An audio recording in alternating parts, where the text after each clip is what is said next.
Before we dive into this story, don't forget to hit that like button and subscribe to the channel. Now, let's get into it. My name is Isla, I'm 22, and I know what I'm about to say will sound selfish to a lot of people. But before anyone judges me, I need to tell the whole story because nobody seems interested in hearing it. Everyone just assumes I'm the villain, the reckless girl who threw away the best thing she ever had. But the truth is more complicated than that. I had been with Ethan since we were 15. Middle school sweethearts who grew into high school's perfect couple. His family adored me, my parents thought he was flawless, and for years it felt like we were walking down a straight, predictable path. Wedding next year, kids in a few more, a little house in the suburbs where weekends were filled with grocery shopping and Sunday dinners. On paper, it was ideal, but somewhere along the way, I started to feel like I couldn't breathe. Ethan was kind of most too kind. He apologized for everything, even when he wasn't at fault. If I came home cranky after a brutal shift at my retail job, he'd ask what he did wrong and how he could make it better. At first it was sweet, but over time it became suffocating. He had no fire, no backbone, no willingness to push back. I'd throw little jabs at him, testing him, and instead of standing his ground, he'd just adjust, bend, fold himself into whatever version of a partner he thought I wanted. It was like dating a mirror that only reflected my moods back at me. Meanwhile, my best friend Leela was out living life. She had wild nights, flings with different guys, and spontaneous road trips. When she teased me about playing house too young, I'd laugh it off, but inside I agreed with her. I was 22 and felt like I was already 40. My life was wedding registries, dinner in front of the TV, and small talk with Ethan's parents, his mom, Margaret, who always made comments that sounded like compliments but felt like daggers. "You're such a blessing to Ethan," she'd say, as if I should be grateful that her precious son wanted me at all. By the time I turned 20, the walls of our life together started closing in. Everyone around us treated our future as a foregone conclusion. But I couldn't shake the question, is this it? Was this safe, boring routine all I'd ever have? I started arguments over tiny things just to feel something, and when Ethan refused to fight back, my frustration grew. I wanted him to show passion, to defend himself, to prove there was still some spark between us, but he never did. That's when I started noticing other men. At work, there was this guy named Logan. He was everything Ethan wasn't: confident, unpredictable, a little cocky. He flirted with me, joked with me, made me feel like I was exciting instead of invisible. Nothing happened between us at first, but just being seen that way lit something in me that I hadn't felt in years.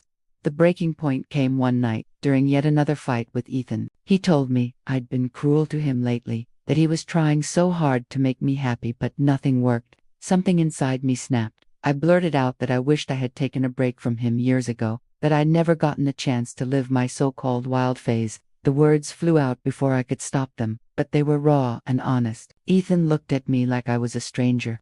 When he said he needed time to think, I ripped off my engagement ring and threw it at him. The warmth I used to find in his gaze was gone, replaced by a cold distance that cut deeper than any words could. His silence stretched between us like a chasm, and when he finally spoke, his voice was steady but heavy. "I need time to think." Those words shattered me. Time to think. After years of love, laughter, and promises of forever, he wasn't sure anymore. My chest tightened, rage and heartbreak crashing inside me like a storm. Without even realizing it, my hand went to the engagement ring on my finger, the same one he had slipped on with trembling hands when he asked me to marry him. With tears blurring my vision, I ripped it off and hurled it at him. The metallic clink, as it hit the floor, echoed louder than any scream I could have let out. My whole body trembled, my breath sharp and uneven, as if throwing that ring was the only way to release the pain clawing at my insides. The look on his face, hurt, disbelief, quiet resignation, will probably haunt me forever. He packed a bag and left for work, and by the time I realized how badly I'd messed up, he was gone. At first I thought it was temporary, like every other fight we'd had, but when I came home that night, his things were missing: his charger, his hoodie, even his laptop. He'd gone to stay with his grandmother. Calls went unanswered, texts ignored. When I finally got him on the phone, he said it was over. 7 years, erased in a single sentence. I begged. I explained. I told him I was just frustrated and lost, but his voice was calm and cold.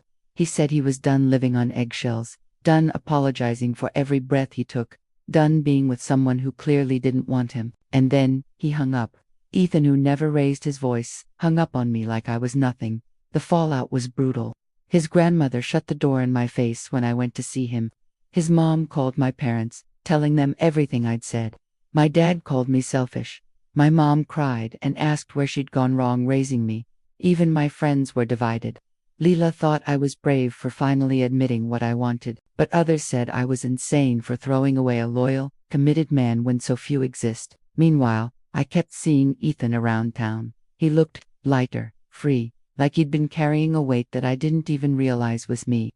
He was polite when we crossed paths, but there was no warmth left, no trace of the boy who once looked at me like I was his whole world, and me. I spiraled. I clung to Logan, convincing myself he was proof I hadn't made a mistake, but the thrill faded fast. What I thought would be passion turned out to be empty hookups and casual flings. I posted pictures online, hoping Ethan would see and feel something: jealousy, regret, anything, but he never reacted. He moved on, climbing in his career, joining sports leagues, filling his life with people who seemed to bring out a version of him I had never known. The final blow came a year later, when I heard he was dating someone new. Leela described her as sweet and grounded, the kind of woman who looked comfortable by his side.